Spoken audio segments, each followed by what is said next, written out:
Yes then YouTube, we are back with another custom tactics video, but before we get into the video, drop a like on today's video for me. That would mean the world to me. Drop a comment down below, and if you can please hit that subscribe button to my channel, that would be amazing. So the 5-4-1 EA have actually banned this formation from pro events and for pros to use it. So without any further ado, let's get straight into the custom tactics. For your cheapest and most reliable place to buy your FC24 coins, check out mmoexp.com. Link is down in the description below. Use the code WOLF at the checkout for 5% off your order. You are going to want to use balanced on the defensive style. Press after possession loss and pressure on heavy touch. Mainly pressure on heavy touch is definitely good though, and is a viable option. But one thing I would say is remember to be a little bit more solid defensively. Sometimes it is better to play balanced, so then you can be in control of where and when your team presses the ball. It's quite simple really. With defending being a little bit harder this year, having balance just gives us a little bit more of a balanced defensive style. Pretty obvious, right? The defensive width though on the 5-4-1 is actually all the way down to 40, so we do defend quite narrow.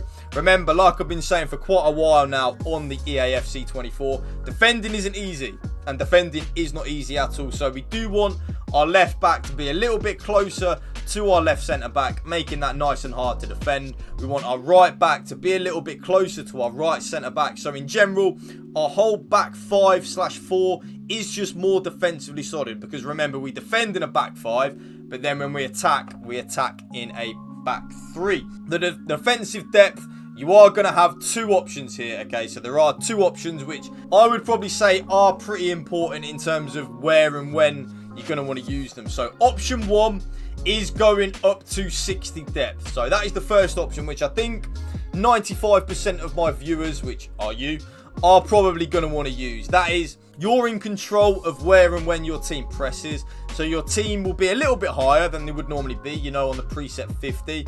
But they're not completely YOLO, which is like my other option in a minute. So they won't automatically offside trap.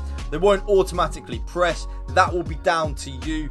And as well, they are just a little bit higher, which then is a good thing, because you don't really want to be too passive, in my opinion. That is something that you don't want to be, because when you are too passive and you sit off your opponent too much, your opponent is able to then dictate where and when they can drag you all around the pitch, and just making it really easy to attack against you and making it a little bit harder to defend. So that's the first option, 60 depth.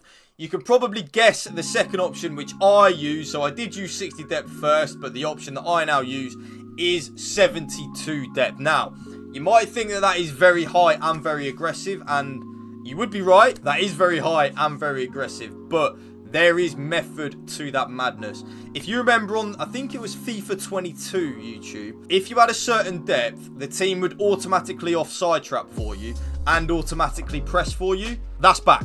So that is back nicely, which I don't really like, but when something's OP like that, I'm going to tell you, and you should use it.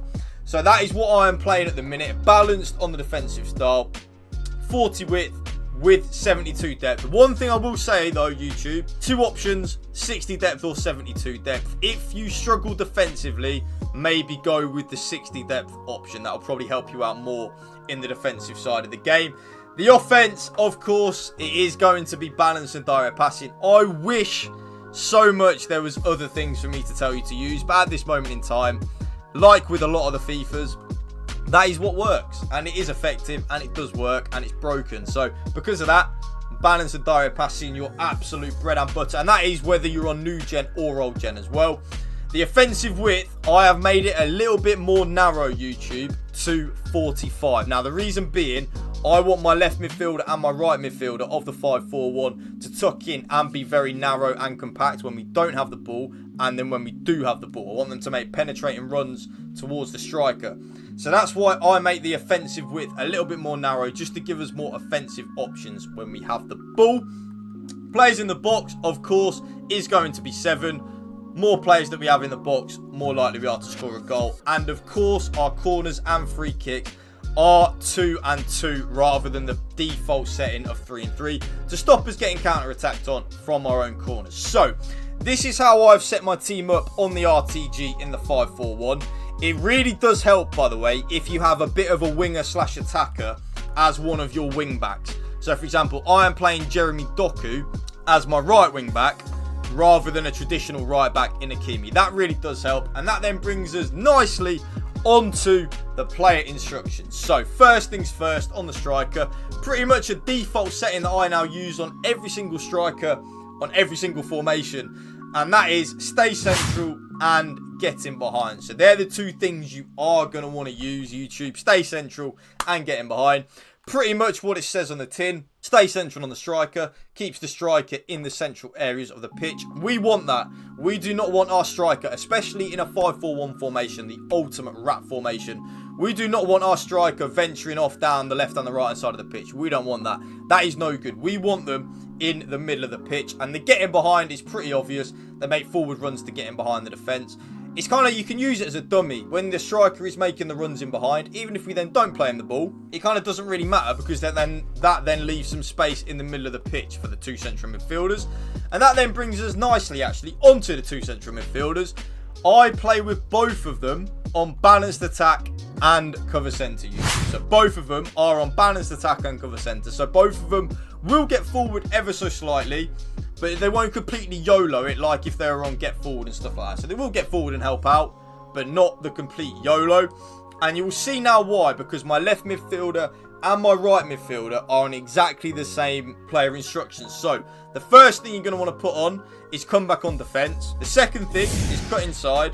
The third thing is getting behind. And the fourth thing is getting to the box for cross. And that is exactly the same on my left midfielder as my right midfielder. So come back on defence, cut inside, get in behind, and get into the box for cross. So my left midfielder and my right midfielder will make these penetrating type of runs towards my striker. Kind of like, remember with a prime Liverpool, when you had like Mane and Salah on the left wing and the right wing, with like Firmino as that centre forward.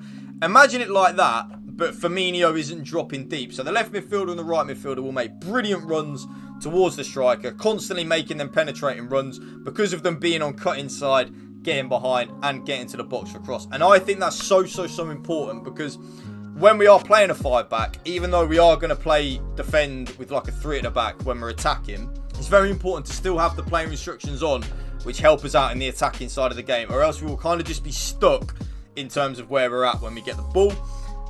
The right wing back and the left wing back are on exactly the same. So they're on join the attack and overlap, YouTube. So join the attack and overlap, right wing back and left wing back. And what this does is, as our left midfielder and our right midfielder make the penetrating runs inwards, you know, they're making the run inwards towards the striker, the wing backs will be making penetrating runs outwards. So they will be on the overlap to create that width for us. Very important. Probably the key thing, I would say. Last but not least, the goalkeeper is then on comes for crosses and sweeper keeper. And that right there is my brand new 5-4-1 custom tactic video for you guys. If you did enjoy this video, please drop this video a like for me. Drop a comment down below. And if you can hit that subscribe button to my channel, that would mean the world to me. Thank you for watching. Remember, spread the love and positivity. PMA, positive male attitude. Peace out. One love.